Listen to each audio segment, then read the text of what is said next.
que la mine n'a pas pensé et savoir que chaque fois que le rapport de force sera en notre faveur, nous estimons jusqu'à notre dernier souffle, la déductibilité là, ce qu'ils ont coupé vont venir rembourser.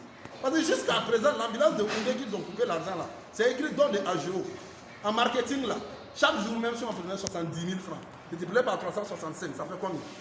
Ça part Koundé Bobo, ça traverse tout le monde, dit que c'est dans des AGO. Quand bien même ils ont coupé dans le fond, la peinture n'a pas été effacée. Ça n'a pas été effacé. Nous avons dit aux députés. Parce qu'on sait que le ministre a fait un acte illégal. Il a piétiné tout. Donc si le rapport de force en notre faveur, nous le disons confiants parce que vous, vous avez fait le travail intellectuel. Parce que sans le travail intellectuel, on ne peut pas bouger. On a nos limites scolaires en nous. On a nos méthodes qui peuvent ne pas être conformes par rapport à la législation. Donc ce travail que vous faites là, c'est immense.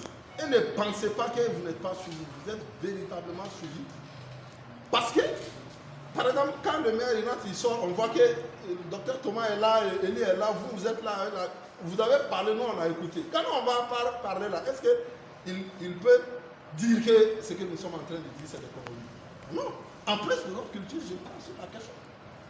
Voilà la situation qui est là. On est désolé, nous avons dit, même tel que vous, je suis content que vous repreniez, nous avons dit, l'argent là, même si nos autorités, vous qui dites qu'on ne se bat pour le fonds minier pour les maires là, le maire il reste un Burkinabé. Moi je préfère que le maire détourne l'argent là pour faire que l'argent se retrouve au Canada. Laissez-nous se battre d'abord pour qu'on puisse avoir l'argent. On doit se mobiliser, se battre pour la transparence dans la gestion de l'argent. C'est tout. Mais ceux qui ont des marchés font des rétrocommissions. Nous ne pouvons rien. Si une entreprise a eu un marché de 100 millions, et qu'en toute honnêteté, les gars, ils prennent 10 millions pour venir offrir au maire. Moi, Diabaté, en quoi est-ce que ça m'emballe? Je m'en fous. Si on me prouve que le marché est 100 millions, il en a exécuté, il a une marge de bénéfice. Il s'est peut dire que dans son bénéfice-là, il est allé remettre quelque chose. Là, ça ne m'engage pas. Mais vous ne pouvez pas bloquer la lutte en disant qu'on prend pour aller donner l'argent à qui? L'ancien maire, quand on a commencé la lutte là, il est à la mine. Il est l'agent de la mine aux relations communautaires. On n'est jamais allé chez lui aujourd'hui, devant sa maison, que M. Boyazon, on vous amène. Si ce maire-là part, est-ce que le fonds minier va partir avec lui? Non. Absolument pas. Donc, aidez-nous. Ça dit le cadre est approprié pour le dire. Parce que véritablement, ça n'a pas été compris, notre démarche est grave par les leaders qui devraient nous porter à bout des mains. Je m'excuse pour la longueur. Hein. Je ne voulais pas trop m'apaisantir sur ça. Mais c'est la situation comme ça. Mais malgré tout, on avance. Parce que pour chuter, le fonds minier même était un mirage. C'est un acquis de l'insurrection. Si on voit que les enfants ont perdu la vie, parce que on a refusé d'adopter le code avant l'insurrection. Le code a été mis après l'insurrection par vous qui avez participé au CNT.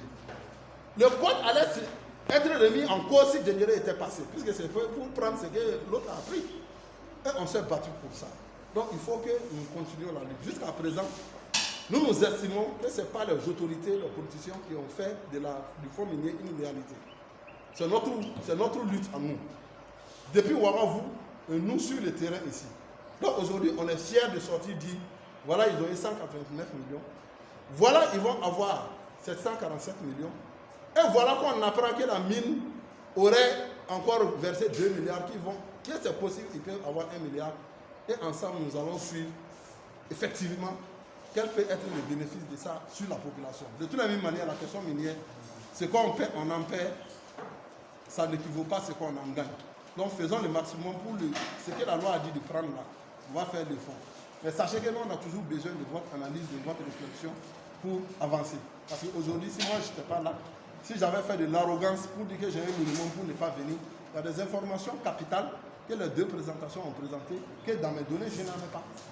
Donc le fait même de reporter ça, c'est déjà important et on voit qu'il y a des pistes.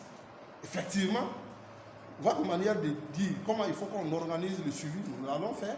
Et des questions qu'Elia Kaboré a posées là, j'ai repris ça, on va formuler en ces termes exacts là, et je vous jure qu'ils vont nous donner ces informations. Parce que ça ne leur coûte pas, ça leur coûte 0 francs de nous donner des informations. Et on va se battre pour avoir des informations. Et je demande en tout cas aux conseillers qui sont ici présents, de faire l'effort. Parce qu'il y a une session qui est en train de venir. On parle de 12 jeunes là, qui n'ont qu'à inscrire en divers là, les questions qui ont été posées. Ils n'ont qu'à leur donner des informations pour la population. Voilà. Du reste, on s'est battu pour que les sous-traitants qui avaient eu le marché de la mine là, ils refusaient de payer les patentes. Il a fallu que nous on monte au créneau. Mais quand on est allé aux impôts pour prendre des informations, le cumul des patentes là, c'est pas moins de 200 à 300 millions pour les 3 ans. Donc si on n'était pas rentré dans la lutte, la commune n'allait jamais avoir ça. Je vous remercie.